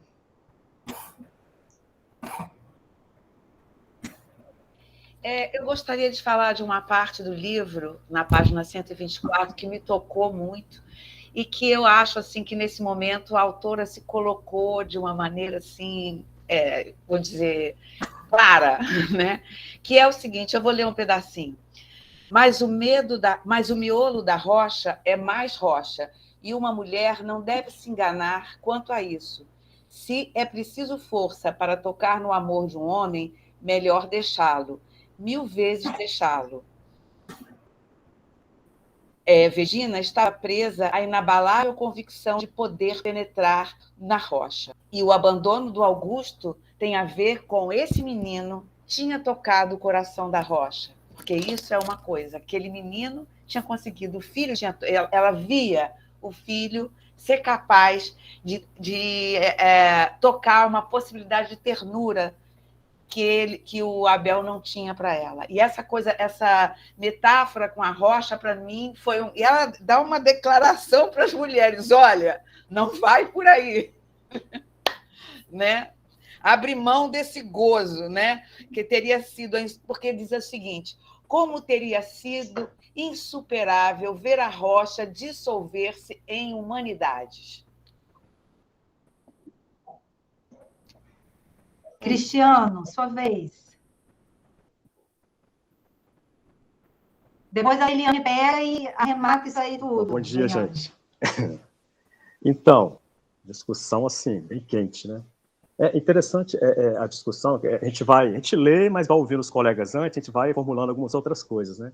É interessante como o livro ele traz essa questão do nome, né? Você pega lá Caim e Abel, aí tem a divergência com a mãe que escolhe Pedro e Paulo, e essa discussão que vocês têm trazido, inclusive até você colocou a questão da primeira pessoa, que é narrado no último capítulo, né? Eu fiquei pensando nisso, e como que no último parágrafo isso parece que está bem assim, bem claro assim para mim, né? Porque ali parece quando há essa mudança para um outro nome, nem Caim nem Abel, nem Pedro nem Paulo, mas Daniel. E aí eu fico pensando no Daniel da Bíblia, porque a gente está falando de Bíblia, né? Do Daniel que foi jogado na cova dos leões. Não sei se vocês sabem da história, né? Por que ele foi jogado lá? Porque ele tinha uma história, né? E ele se recusava a aceitar o interdito do rei, o edito do rei, de que ele deveria adorar os reis, né, os deuses desse rei. E por isso ele é lançado na cova. E na cova ele ora a Deus e ele não é comido, né? Ele não é comido. Isso é interessante. Quando você vai olhar o nome Daniel, né, em hebraico, significa Deus é meu juiz. É interessante. Porque a gente pode fazer um link com essa primeira pessoa do último capítulo, porque quem é, homem ou mulher? Eu fiquei pensando, é esse que faz a função. Quem é que faz a função? Né? Pensando em psicanálise, esse lugar de fazer a função, independente de quem é, mas alguém que faz a função e consegue, de certa forma, né? Aí fora, né? Que é isso mesmo, né? Salvar o Daniel agora, que não mais o Augusto, né? Mas aí é interessante como nessa história, Daniel tem sonhos recorrentes e sei que são lembranças. E ele fala de um homem. Eu acho isso fantástico. Um homem sempre lhe beija a face. E aí eu me remeto a um outro personagem bíblico, que é o Judas. Né? Esse que beija a face, e ali já está dado que era necessário que aquilo acontecesse. Estava escrito, vamos dizer assim, né? É necessário que essa castração aconteça. É necessário que esse corte se coloque para que isso mude essa história. Achei bem legal essa história. Leiliane, eu posso passar para o Rômulo, ele fala e depois você pega isso tudo? Pode? Pode. Então, vamos lá, Rômulo. Aqui. Eu queria só comentar uma coisa que acho que não foi dita ainda, mas estou gostando muito de ouvi-los, assim, que é sobre o nome também, mas o nome da custódia, que assim que aparece me causa um estranhamento muito grande, um impacto. E depois se realiza mais de uma vez no texto uma outra expressão que fica evidente, o sentido do termo custódia, né, que é a casa de custódia. Custódia como proteção, né, como alguém que vai tutelar e tomar uma função de proteção. E é o esforço, né, que ela faz, na perspectiva dela, de manter os irmãos juntos, né, de nunca separá-los para evitar o inevitável. E me chama a atenção esse jogo com essa palavra, assim, da casa de custódia. E uma outra coisa, assim, que nessa casa os irmãos dormem em quartos separados, né, mas por uma parede fina. O que os separa ali é algo muito fino, porque eles não podem se separar efetivamente, mas é o que vai acontecendo, e ao mesmo tempo não, né? Há um jogo ali, e a culpa, acho que a Camila falou ainda há pouco, né, que o Caim não consegue ver algumas coisas ou realizar aquilo. Assim. Eu queria só... Acho que tem um ponto assim, que me lembrou, nessa perspectiva da casa, os Dois Irmãos do Milton Ratum, assim, uma casa que vai desmoronando. E a descrição da casa não aparece muito, mas lá pelo final do livro tem uma descrição do quarto do Abel. Né? É um quarto que não tem nada, né? Não tem móveis, não tem um boné pendurado, não tem nada. Assim. É um quarto vazio. Acho que era isso. Assim, o livro, para mim, me soa, assim como o Dois Irmãos, do Milton Ratum, um jogo, assim, e talvez como as grandes obras, um jogo muito bem feito entre o familiar e o universal. Assim. Parece que isso está sendo dito assim, o tempo todo, não com essas palavras, mas como é possível atualizar um drama muito particular e cotidiano, inscrito assim, em qualquer casa, que é, não em todas, mas assim, muita coisa passa pela família de muita gente, por um traço da história brasileira, né? Porque só num momento que ela revela quando é que está acontecendo essa narrativa, né? Ali no final da ditadura, início da abertura, assim, né? Nos anos 80, você não sabe muito bem quando isso acontece, ao mesmo tempo pode acontecer. A pergunta no chat, no grupo foi de será que poderia ter sido escrito em outro momento, né? Talvez sim, nesse sentido de um jogo entre o familiar e o universal, né? Talvez com outra... Seria um outro texto, obviamente. Né? Mas era isso que eu queria colocar. Assim. Rômulo, eu não tinha pensado nisso, mas quando você falou da parede que os separa no quarto, imediatamente eu pensei do amigo que chama parede, que me causou estranhamento também, esse nome do amigo. Quem os separa é o parede, né? A mãe tenta, vai lá e fala, coloca junto, né? E a escola não, né? Tem que ficar assim, quem os separa é o parede, né? Tem a parede e o parede. E pegando aí do meio do final para o começo, disso que foi falado, assim, sem um compromisso também de captar tudo, né? Acho que eu estou aqui muito à vontade, por isso está tão bom também. Mas a ideia do momento histórico também, acho que ela marca, né, um entre. Ela marca um entre aí, né? Um momento de abertura entre a ditadura e a AIDS e tudo que vem depois. Então, tem uma questão com a liberdade dos personagens também, né? Que vai aparecendo num momento histórico muito específico. Então, acho que a gente pode manter essa pergunta, né? De se poderia, se essa é uma história atemporal ou não, até que ponto o momento histórico a marca. Eu fico marcando o tempo todo o nosso momento histórico, né? A lente com a qual a gente está lendo. Vocês estão me ouvindo? Sim. Deu uma... Porque para mim, não sei, o Google Meet às vezes some todo mundo, eu fico em dúvida se é o Wi-Fi. E genial a custódia, assim, né? O Daniel Augusto ficou a custódia de outra pessoa, né? Ficou sob a custódia de outra pessoa, né? Então, acho que a custódia, o nome da custódia aparece aí de uma maneira muito interessante também. Tem algo que a Magda falou que eu queria retomar, que eu estava até dando uma aula depois que li o livro e me ocorreu essa ideia. Eu acho que é uma ideia muito sutil também de por que as mulheres ficam, né? Por que Vedina fica. O primeiro encontro dela com a Bel foi muito violento. Foi após o abuso da Veneza, né? Ele a pega né, de uma forma sexualizada, mas violenta, e ela fica. Tem alguns momentos no livro, mais de um, eu acho bonito e incômodo quando a Carla Madeira coloca isso, que ela fala, que ela traz cenas muito sutis de uma certa ternura, e que ela coloca que a mulher diz, se ele fosse assim, eu o amaria. Né? Então, são momentos muito pontuais, assim, acho que aparece tanto na fala da Vedina quanto da Custódia.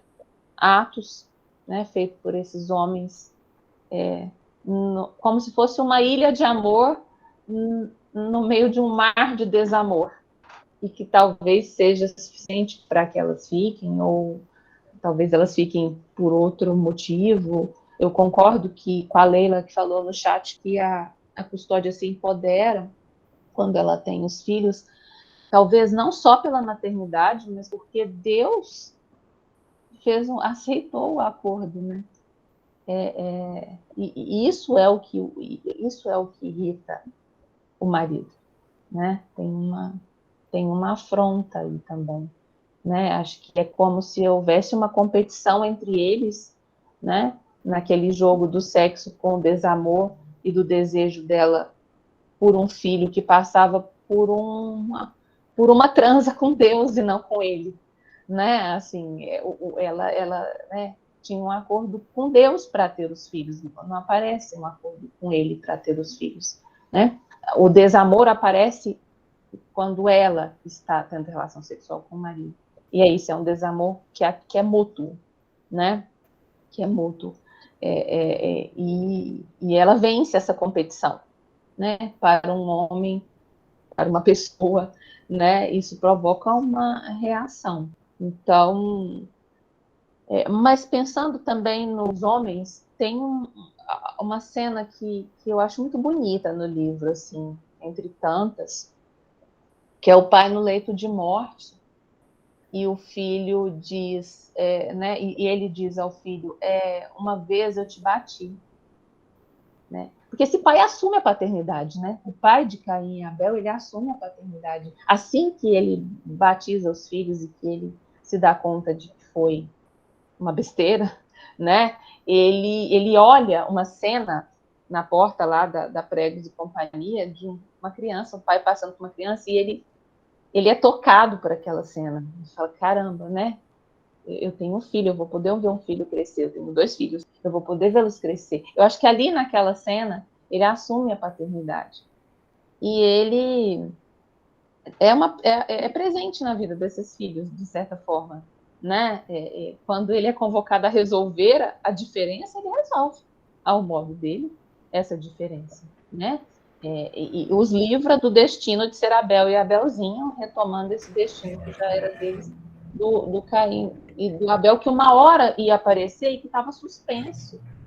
Tinha um não dito ali. Abel e Abelzinho também eram fardos difíceis de carregar. Tanto é que aparecia lá eles adultos, os retratos na parede, e eles brincavam com a mãe. Qual era o Caim, qual era o Abel? E a mãe falava, com toda certeza, esse era o Caim, esse era o Abel. E aí eles perguntavam um outro dia e ela trocava. É muito perspicaz também essa cena. Mas ainda nessa questão da paternidade, me toca a cena em que o pai no leito de morte diz, um dia eu te bati. E o filho diz, você beijava minha testa todos os dias, faz as contas. Né? Eu acho que tem alguma coisa também, né, que fica desse registro do amor que aparece pouco diante de tantos outros afetos e que não é suficiente para enfim, marca, claro, o destino deles, mas também essa marca do desamor, né? Então, isso vai chamando a atenção também. Mas quando esse pai, né, adoece, iniciou-se um momento assim de redenção também dele em relação ao casamento, né? Eles começam a fazer uma aproximação, né? E aí tem esse desfecho assim, bem no final, na hora da morte já quase, em que ele pede perdão a Caim, né? E é realmente uma passagem muito bonita. Agora, eu queria trazer, Leiliane, uma passagenzinha de uma entrevista que a Carla concedeu a um jornal, em que ela diz assim, que é como a gente olha para a história, né? Que é uma das coisas importantes que ela destaca em relação à véspera. Porque toda vez que fazemos isso, acabamos inventando uma verdade, já que sobre o fato há a nossa interpretação. E, às vezes, ela, inconscientemente ou não, é feita da maneira que nos é conveniente. Uma interpretação de uma pessoa pode ser completamente diferente da feita por outra. A gente inventa verdades o tempo inteiro. Ela está dizendo que véspera, ela acentua que véspera trata dessa questão das verdades, né, que são inventadas, né? E aí, de minha parte, eu digo, né, que o paciente constrói o seu romance familiar, ele vai construindo a sua verdade, né? A conveniência depende da posição subjetiva em que nós nos colocamos. E aí eu te pergunto, né, te peço para falar um pouquinho sobre essa relação da psicanálise com a verdade, para a gente mudar um pouquinho assim a questão do enredo aí para outra questão que a própria Carla coloca em relação ao livro.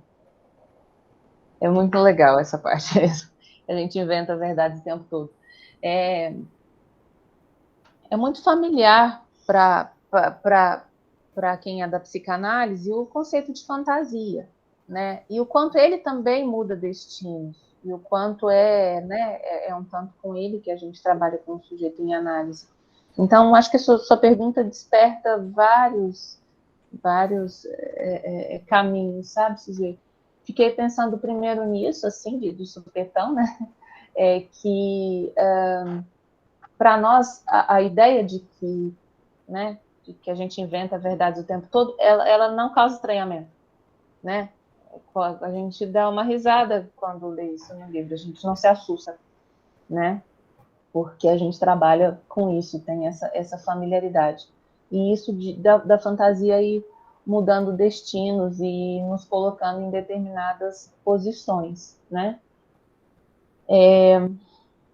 Por mais que a gente tenha familiaridade com essa ideia, né, do romance familiar e das ficções e do impacto disso, e também do impacto do questionamento disso, eu acho que aí também tem um momento da análise, momentos da análise em que, às vezes, um será do analista tem um impacto de desconstrução, de questionamento daquilo que a gente tinha como certo, mesmo que fosse muito desconfortável, né? Tem um certo apego a uma teoria que construímos, porque ela, muitas vezes, é o melhor que a gente pôde fazer diante de algo que é mais insuportável. Então, às vezes, construímos histórias que não são boas, que não nos favorecem, né? Mas que elas foram construídas com muito custo para dar conta de algo que era insuportável, né? De um não lugar, que eu acho que remete ao abandono, né? Quando eu vou trabalhar desamparo em sala de aula, eu trago muito aquele filme O Dia em que Meus Pais Saíram, O Ano que Meus Pais Saíram de Férias, né? Que os pais deixam o menino fugindo, né? De uma perseguição no contexto de ditadura, os pais deixam o menino na porta da casa do avô, mas o avô morreu. Então, ele fica absolutamente abandonado. E a trama se constrói a partir daí. E eu digo que, desse apego, né? Eu digo que algumas pessoas, elas se recusam a se mudarem para um lugar melhor, literalmente, para uma casa melhor, para um apartamento melhor, para não passar por aquele dia da mudança, que você não tem certeza se vai dormir na casa antiga ou na casa nova. Assim, na dúvida, e é só um dia. Depois você vai viver uma temporada numa casa melhor. Então, por que não muda? Eu acho que isso é uma metáfora da dificuldade dos pacientes, principalmente no campo da neurose, de fazer um deslocamento para melhor, mas de, para isso, ter que passar por um abismo, né? Que corre o risco dele cair, aí lembra o parede, né? Lembra esse vão, né? Assim, para não correr o menor risco de passar por esse vão, mesmo sabendo que eu vou para um lugar melhor, prefiro ficar. E acho que aí tem um ponto muito importante, né? Difícil, delicado, que é a transferência. A transferência, né? O contexto de análise, ele muitas vezes oferece uma ponte. E eu gosto dessa ideia de ponte para esse lugar melhor, com todas as problematizações e sem romantizar isso, porque não exclui o abismo. Quando a gente fala em ponte, o abismo continua lá, né? E a gente não tem uma super garantia, né, dessa ponte, mas sozinho não está. Está e não está, né? está e não está, porque é isso, né? O contexto de análise da transferência é ponte, não é alguém que dá garantia e que atravessa junto. Apesar de que o analista faz uma certa travessia conjunta, né? Em alguns momentos muito angustiantes. Então, pode ser que ambos, né? Alguns autores que trabalham com a técnica nos advertem, pode ser que ambos se recusem a passar por esse dia da mudança e ir para um outro lugar e fiquem, de certa forma, rodeando. É uma advertência, né? Muitas vezes é a supervisão, né? É algo que, né, é o tripé, a supervisão, que vai fazer um alerta para o analista se ele não está, brincando com a expressão que eu adoro, fazendo hora junto com o paciente, numa véspera de uma travessia da angústia, de um momento muito angustiante que respinga nele, né? Então, lembra quando Freud vai falar da escultura e da pintura sobre a psicoterapia, né? Que ele vai dizer, né, da psicoterapia, né, per via depor e per via de levar, as referências dele são, né, Leonardo da Vinci, as referências italianas, ele vai dizer, né, que a psicoterapia é comparada à pintura, com traços suaves, colocando algo, né, e que a escultura é aquela libertação de algo que já está, né, com qualquer escultor você conversa, tanto, né, tendo feito belas artes, quanto o senhorzinho ali da cidade pequena do interior que vai, né, fazer uma escultura na pedra-sabão, né, pensando uma mineirice aí, porque eu também sou mineira, como a Carla Madeira, tanto esse escultor quanto o outro, ele diz, a figura já está na pedra, ela mora na pedra, o que fazemos é libertá-la, né, tirar o excesso, libertá-la, né? Eu fiquei muito tocada, tendo isso como referência, eu fiquei muito tocada em Florença, quando vi o Davi de Michelangelo, mas muito mais tocada quando eu vi as esculturas inacabadas, porque era o homem saindo da pedra, assim, pela metade, né? Então, só que Freud vai nos dizer o seguinte: o escultor se suja, né?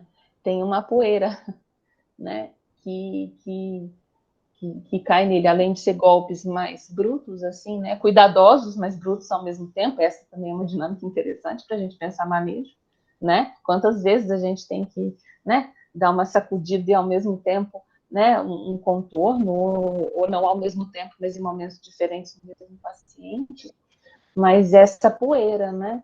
Em tempos de pandemia, isso apareceu como nunca, né? Assim, como o analista como um sujeito do seu tempo, mesmo ocupando um outro lugar e ancorado no tripé, ele se viu diante de situações em que ele estava muito atravessado pelo que o paciente estava falando, como nunca na história. Eu acho que talvez como nunca na história não, talvez em tempos de guerra, né? Por mais que a gente não possa comparar a pandemia à guerra, em tese, são situações diferentes, mas fiquei me lembrando daquele filme, o Tabacaria, né? Em que, né, o nazismo vai avançando e Freud não sai de Viena, e a gente fica no filme assim, vai logo, né? Vai logo para Londres. A gente sabe que ele foi, mas a gente fala, vai logo para Londres. Então, o mesmo contexto, né, atravessando, analista e analisando, eu acho que é algo que a gente ainda não elaborou. A gente ainda está para elaborar, né? As supervisões que chegaram nesses tempos, né? Eu me lembro de uma fala que me tocou de uma analista que fez supervisão comigo, que dizia assim: eu não aguento atender mais ninguém que perdeu alguém. É o seguinte, se chegar alguém que perdeu alguém, eu não posso atender. Né? E ela, né, me perguntando um pouco o que eu faço com isso, porque era uma afirmação, não era uma dúvida, não era será que eu consigo atender mais alguém que chegou porque perdeu alguém, era uma afirmação. Naquele momento, né? Ou talvez falar disso em supervisão já a liberte para conseguir ou não. E se não, tudo bem também naquele momento, né? Então, acho que fui longe com a sua pergunta, né, mas me remeteu, né, como eu disse, assim, acho que eu estou também muito atravessada pelo nosso tempo, né, não só com todas as questões levantadas, mas ainda com as notícias de ontem, com Petrópolis, com mais de 1.000 mortos de novo. Então, né, isso vai também é o cenário no qual a gente discute hoje, a véspera, né? Patrícia? Oi, bom dia. Minha pergunta eu deixei bem para o final, porque ela não tem... se não desse tempo, não teria problema. Mas eu fiquei bastante curiosa e queria saber se alguém ficou tentado, todo mundo leu o livro na ordem do livro, ou se alguém ficou tentado a seguir a numeração dos capítulos, porque eu li, mas com muita vontade de desorganizar, e eu estou bastante curiosa para voltar na ordem que aparece, assim, eu não sei se isso é só eu. Te respondendo a pergunta, nem me passou pela cabeça. Eu não sei se eu sou muito organizada, mas eu confesso que eu fui... Então, essa organização é que me fez ficar curiosa, né? Por como você... não foi desproposital uma numeração fora da ordem. Então, eu estou bastante curiosa, e agora eu vou me propor a seguir a ordem da numeração e não das páginas, para eu saber qual é o... Porque eu fiquei pensando, alguma coisa, alguém falou ali, no iniciozinho, acho que foi a Leilane mesmo, se o lugar que eles sentavam na escola faria diferença na própria história. E eu fiquei pensando se o fato da gente ler em outra ordem construiria outro sentido, assim, se atrapalharia, se melhoraria, ou se é outra história. Na outra não, né? Porque o sentido atribuído a ela. Mas estou bastante curiosa com isso, é só um detalhe de leitura. Patrícia, legal, Patrícia, acho que eu aceito a sugestão de uma segunda leitura, viu? Fiquei curiosa. O que me aconteceu foi porque eu tinha lido o Terrinho e tinha sido muito atropelada por ele. E a cena do bebê, enfim, a cena que faz o corte no tempo, mexeu muito comigo. Então, e eu sabia que véspera tinha um acontecimento. Então, logo no primeiro capítulo, o que eu fiz foi pular para o final da página. Assim. Queria saber, eu não, foi muito angustiante. Eu queria saber logo qual era o acontecimento de véspera para, ponto, eu sei, é isso, então, né? E depois eu li uma entrevista, eu procurei não ler muita coisa, né, do que foi publicado, mas uma das entrevistas que eu li da Carla Madeira, acho que sobre Tudo é Rio, ela dizia que ela escreveu a cena do bebê e ela ficou paralisada, não conseguia escrever mais nada. E ficou paralisada por muito tempo, não sei quanto tempo, muito tempo. E que depois ela voltou... ela tinha escrito uma história que chegava nessa cena. E ela ficou paralisada por anos, e que quando ela voltou a partir dessa cena. Então, ela desprezou a história que ela tinha escrito e partiu dessa cena. Então, eu tenho vontade de ler Véspera de novo, né? E agora aceito sua sugestão, porque acho que essa bagunça pode ser interessante e né, nos remeter a outros afetos, porque eu fiquei muito atenta também aos afetos despertados, né? Eu me entrego muito, assim, né?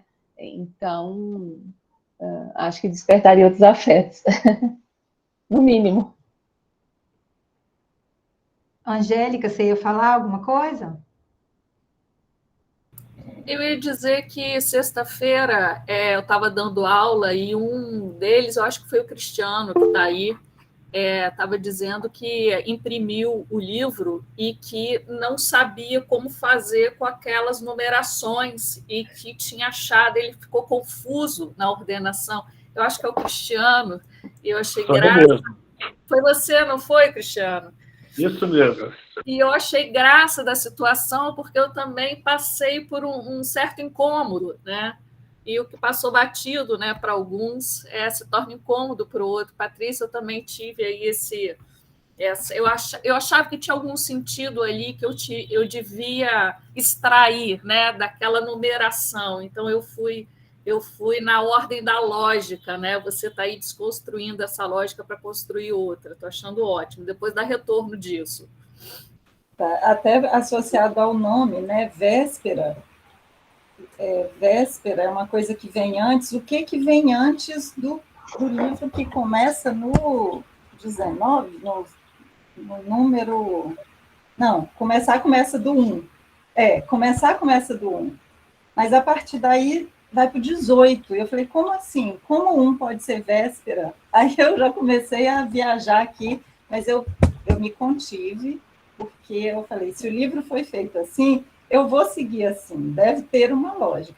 Porque eu li uma vez um livro do Prado, que a gente lia de um lado e do outro, era de cabeça para baixo, até a metade do livro, não estou lembrando qual foi agora. E eu achei aquilo fabuloso, faz bastante tempo, achei criativo, gostoso, você fazia uma movimentação.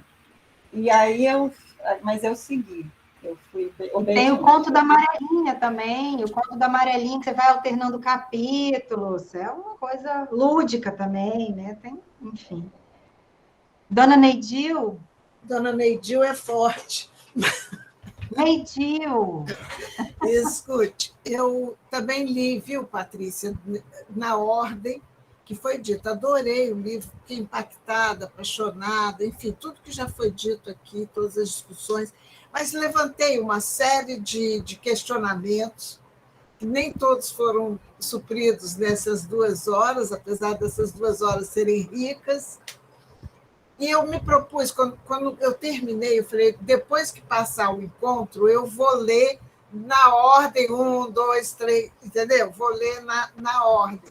E aí, depois, quem sabe, mais adiante, a gente não troca essa experiência. Muito obrigada pela oportunidade de estar discutindo dessa forma. Gente, eu que agradeço muito vocês, né? Agradeço Leiliane, em especial, eu achei, assim, sensacional. Queria dizer para vocês que esse momento vai estar no YouTube, né, no canal O Divã e a Estante, a gente vai colocar lá. Então, se vocês quiserem, inclusive, comentar, e quem não teve oportunidade de assistir aqui, vai ter chance de assistir por lá. O próximo encontro do Literatura e Psicanálise vai ser no dia 26 de março. A gente vai estar fazendo todas as comunicações, porque o livro vai ser uma escolha de vocês entre 2 opções. E essa comunicação vai ser toda feita ou no grupo do WhatsApp e também no Instagram da Gradiva. Então, se alguém aqui não segue o Insta do Instituto, por favor, né, passem a seguir. E se alguém não estiver no grupo também, sinalizem aí que a gente adiciona. Então, é isso. Leiliane, se você quiser dar uma palavrinha aí final... Quero agradecer, né? Fecharia com a frase, se nos quisesse perfeitos, nos fizesse perfeitos, que é a epígrafe do primeiro capítulo. Agradecer a troca mesmo, me senti muito à vontade, fui muito acolhida por vocês, e o que escutei também me enriqueceu muito, mais do que o que eu falei. Muito obrigada, viu? E vida longa ao grupo e a esse projeto. Obrigada, Leiliane, obrigada. É isso, gente. A gente se vê novamente no dia 26 de março. Obrigada, Angélica. Obrigada aos professores e vocês que estão aqui, quem participou. É isso. Estaremos juntos de novo e vamos dialogando aí pelo grupo do WhatsApp. Ok? Parabéns, Suzue. Lindo trabalho. Parabéns. Obrigada, gente. Obrigada, gente. Um beijo. Tchau, tchau.